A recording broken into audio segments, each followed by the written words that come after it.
Hazrat Abu Huraira radiyallahu anhu reports that Allah's Apostle sallallahu alaihi wasallam forbade from two trades, two dresses, and two prayers.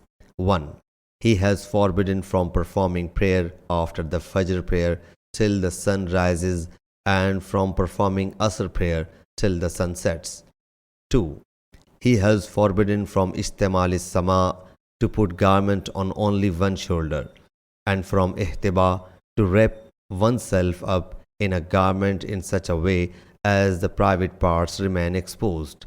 3. And has forbidden from munabaza. It means a man throws his cloth to another, and the other throws his cloth, and that is their contract without seeing or mutual consent.